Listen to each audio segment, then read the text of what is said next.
Yeah, hello. Le mele no fai pule lea. Skopa.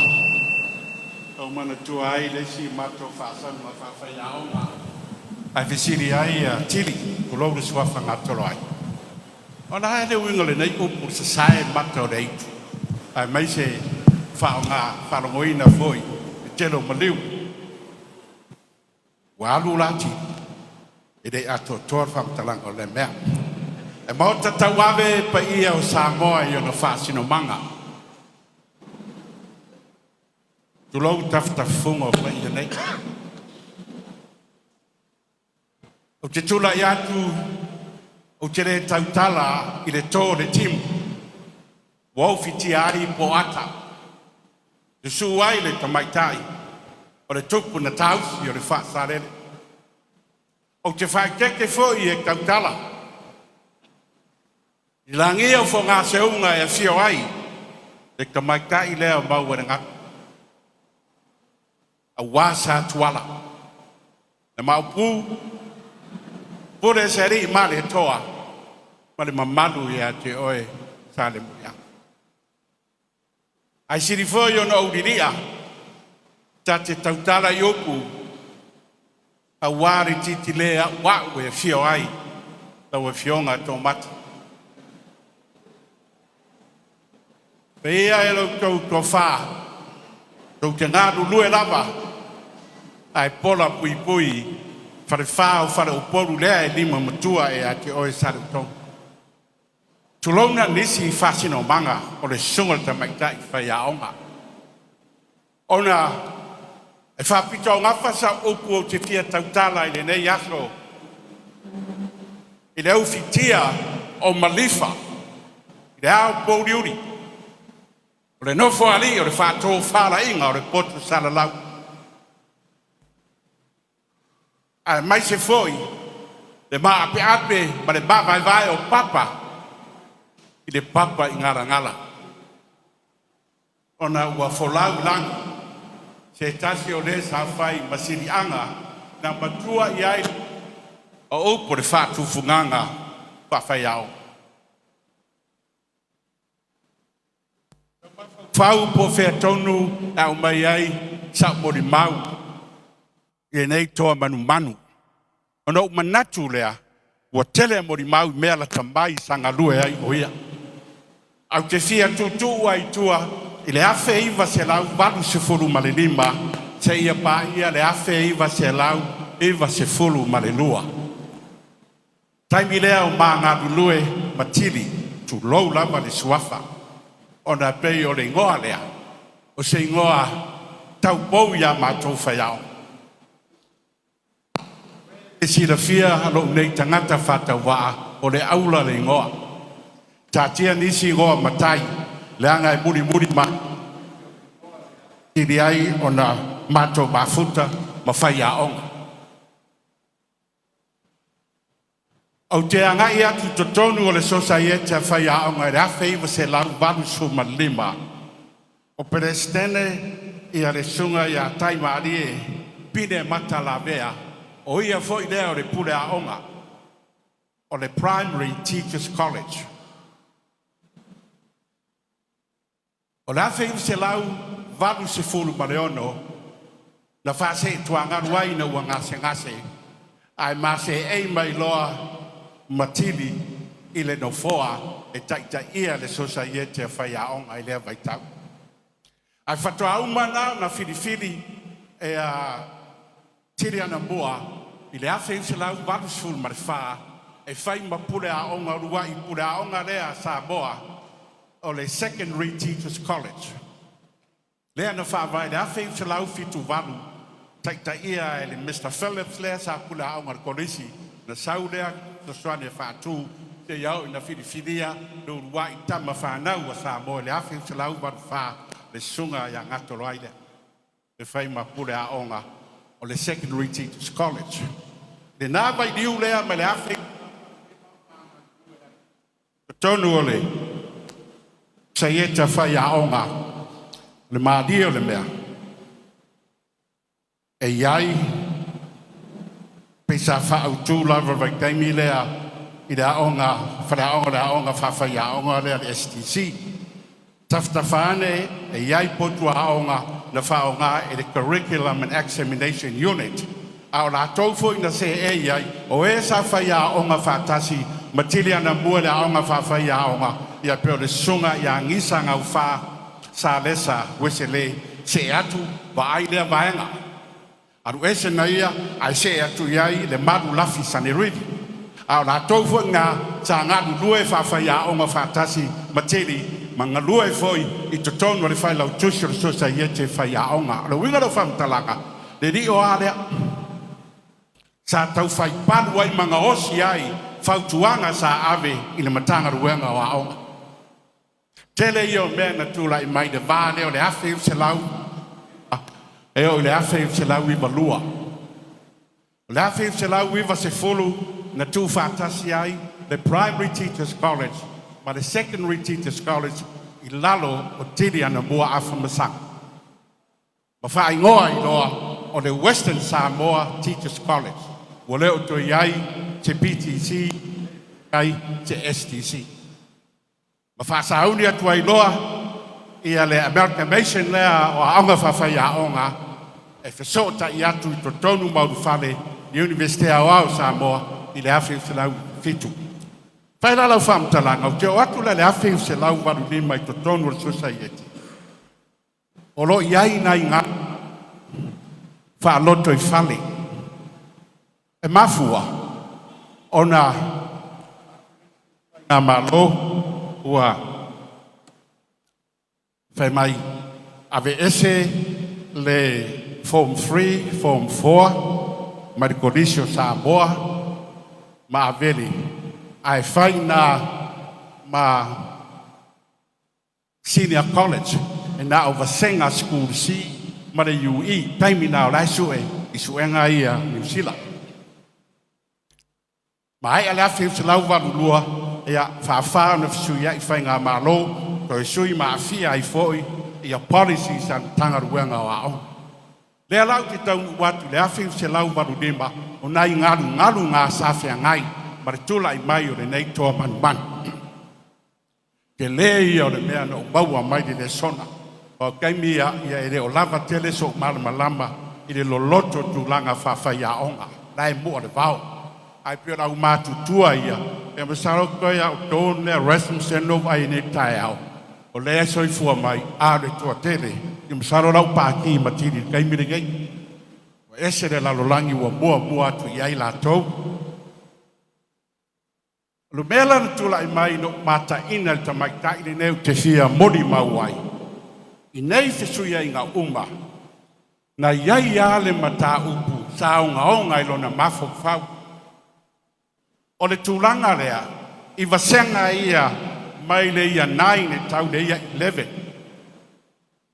lea sa ave i tua ia onga fai tu malō o le so o lea le fai ngoa o junior high schools so o mar fai ngoa o junior secondary schools sa ia pei o tūlanga nasa iai development so ia tūlanga o aonga.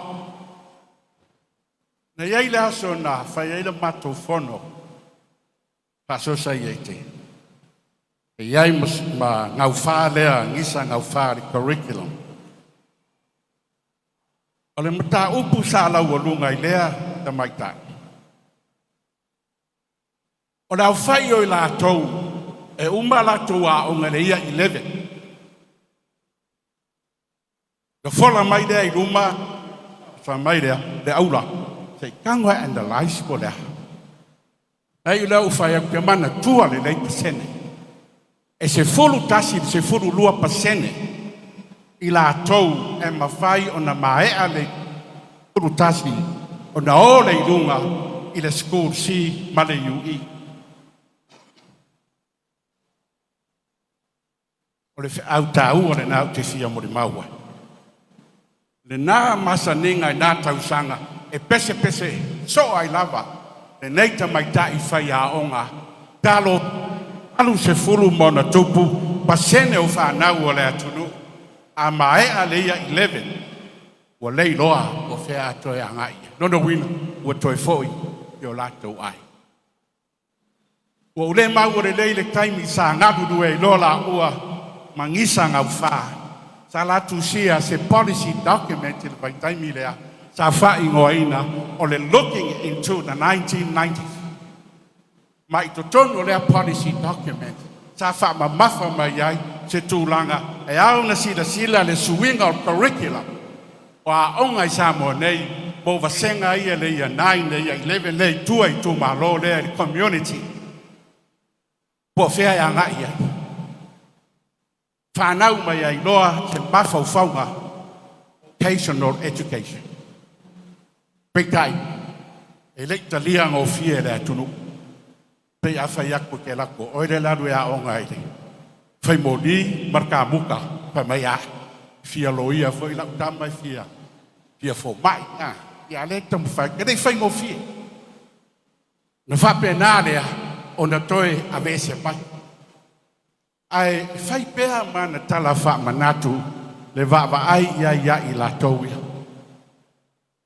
menela ua uma le afi flawi valua o fa se tuangalu maritofi presidente safasa ai fa o pea e pesta sinave palato uma ia tilia no bua te inga o le sosai ai o fi ai le lua afi se furu valu o toi fa fangu mai e na matanga duenga o onga ia vocational education le o fa ingoina o le TVET ole tausanga lu afe mareono ke ua vala umai ala o kai lo ofisa o pulenu vala umai na tolai ai na mele o te fia ai da ura ya oi e matala noa fa mai che ngoa le training center le tu fa tasinei ia le polytechnic mari NUS ia le training center le tau sa idi sei ngoa lea sa matuanga lue ai tine moi lava o le training center lea o leva lava tau fai mai lalo o le Samoa Polytech ai pe o lea o tue whalau tele o le ngoa nana na manao i ai po sao le whauinga ina o le olo a manu hau fai aku tini o le olo a manu o le ngoa na sa tau le masino yuni ka lena Samoa na mua ala me o mna o fai ngoa o leu ke va tu iai e fai mai o le taimi lea o le nunu a vanga po fai poi bonga sa boa sa fai a yuni lea o fai a te sember vai taimi le nei o no le taimi lea e funga ai la au wa lata le afu ia na lea o le training center lea anga lea toi a vanoa manga kua foi ka maiki le valu se furu pasene lea lea vale tonu pe a uma tausanga sultas ele complete leila ko secondary education o la vanoa lea leua iai to tonu le vocational pathway e toi so ai la vanoa e toi a o ngai la tauia ele manuia la tau tau whainga le school C ma le UE second chance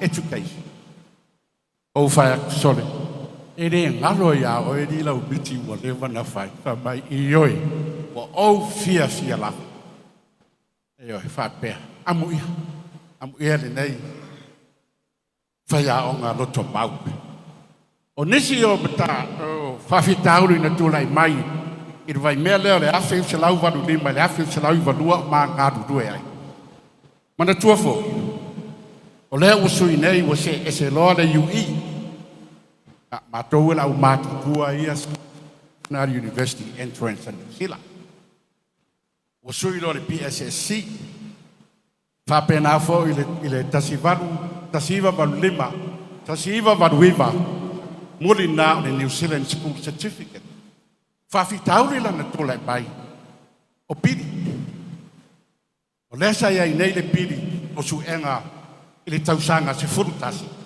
e tolu tālare overall fee, ma le lua tālā lima i le mataupu.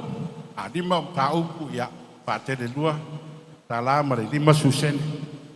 Petusa la te lena sufata la. Ai mai nei le school si. O se furu tasi tā la, the overall fee, ma se furu wono tā la, i le matau pe tasi. A whai e lima o matau pu, wai tala noi le iwa se furu tā la, ya ala langa matua. Woi ne ngai school si, nga whairo e sa more school si, oka re piri le o whafa mai asa re wha per taimi unu sila. Ya, tiri, lom tawha ioi le. Au le tero matua ia, e ala langa. O matua whai aonga. Alu mena la ke ko kelo la ko chao ngatu uma the teachers college ya ngatolo ai sa fa fa ngo fie ai na tau fa to ale ala langa i si tanga fees nisi fa fi tau du tula mai lotu fa le o fa ya onga sa fa nga i tele to mai o le sunga ya ngatolo ai e to tongi pepa le o su enga le ia 11 e koru ka lai e tongi er pepa e kasi ai au mai de paper school si e fitu tala au mai de paper o le PSSC e pe ai fu tolu tala i de paper tas ala langa foi fai a onga ua lai titi de tupe maua i su enga ia tau sanga suru tas au te le de tongi o paper i de school si ma le PSSC a bata foi na pisa ua lava a vese no su enga suru tas ia ua ova su enga foi ia tatou ea, tisi nao mea, sa whao ngai tele nā ro whanongo longo le nei tabari. O le nei fo i te mai ka i whai a onga. I ni whao ngai na ona tō mai, negotiations. E wha talatala noi ma tā upu. Ai rei a se vevesi. Pau ale mea sa iai le mato vevesi ma le ofisa o a onga. Ona taruaila, o lea lau a mata nei ona toi a mai vasenga ia o le ia 9, ma le ia 10, to tonu o polisi o sa mo wale na bese. Le whainga la suenga na mana o ai tanga ruenga o a onga. E whao ngā haere curriculum fau. Le sa a mata i le ia 8. Le whai atu lea o le maua societa whai a onga. Se io o lesi tausanga o na whai lea, e le iso o uma sa moa a toa i le curriculum fau lea. Ai sau wale tali am tanga ruenga, fina ngalo le malō sui. O le whaida le whono, sa o whaalango lango tele, po wheo i aile fina ngalo le sui peleste. Paware kanan whai mai, le aula lo tele. O le launga leo te manatua na launga ai ngatolo ai whai aonga. Ana whaapea, o lea tātou te whinau, i to tongi o whai aonga, wata whaapea atu, solo muri. Ai o lea tātou te whinau, mo le lumanai manuia o whanau. O le matafa i oia tātou whai a onga, pui pui, le lumanai o le whanau. Na vave o na toe, aruifo i lalo, le mai o whai a onga. Na uma leo le nafon, maari, e whai winga maari o ta mai tai nei. E whai mai. E iei li matai o le tonu mai sa napuri leo. E sa whele na upu le tato whono. Te awara popore i whai tionga. O mo mea o namu a o loo tai namu. E me whai anau fuelo i afu. Sana ngā upu le hau whai aku. E fōwhoi lau whalongo i ai. E ana whapea lea. Oh! Papea o tonu o sa napu na o le ulu. O na whaamuta leina. Kasi o na winga. A whaisana taratausua. E whai tete. Pe ofenda i seisi. E o wha umaro. Papea e nganu ulala oa mako ngu. E ulala oa mea uma ma le fue o namu. Mea uma nai o ia mātou. O isi winga maade o te maitai nei. E kuori. Sa uni le mātou ngā ruenga e oi solo solo. E la umele maa la mole mole. E tanu e le mātou whane leo sa mona ngalo. Watuai mai. Au ia le taita ia le ngā ruenga. E oso mai lalo. Ilan tāpala. E sau. Mlona ofu. E bubu. E kipi vai. A ese lano se vai tostoso. O lea la. E kui ai. Sunga ti. Koe vai o se vai. E vai mai. Le fiua ia tō maka e wala au mai o whai kai. La waru le whakari mai ki o whasala. Mau whai atu. Ariti. Nga le iloa i ka ngakar ko ke lolo ainga. Anai loa I le se vai. Warano winga wana kui kwa kera se vai alo wa inga rai. Ia wa pulea o se vai mai ia ai afo. If you were tauna na atu ia ai loa le na mea. Winga na le neita mai tai. Le loto mau. Le valu se furu pasene lea. Sa pisa I lava po fea a o ia. A lea na toe maua se matu pala. Ma fia ai.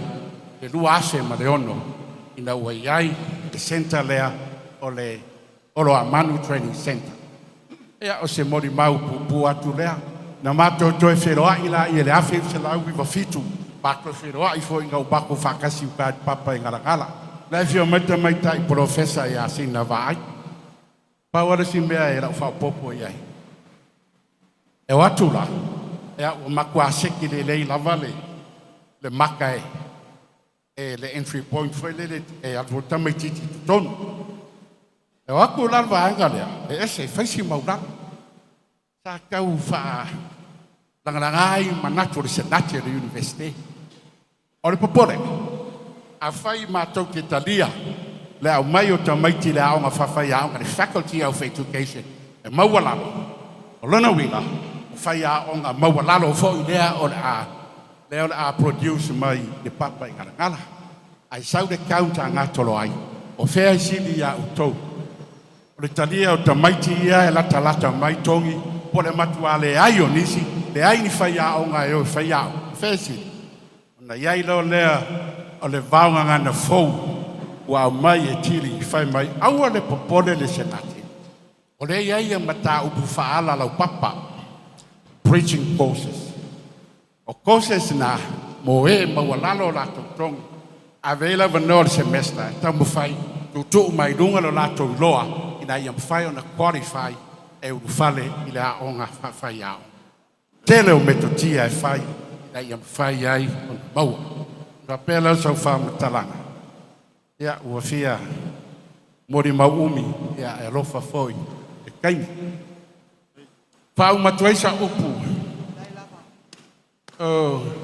O tiri, e sau mai a ingon au fatu pese. E iai le pese e masandi koke ai ono, ona analyze o tono ana masenga, o le maidia maidari usi le whafufong. Na tūsia, te tase ona tua, o marua o ariu, sio. Ai, your grandpa.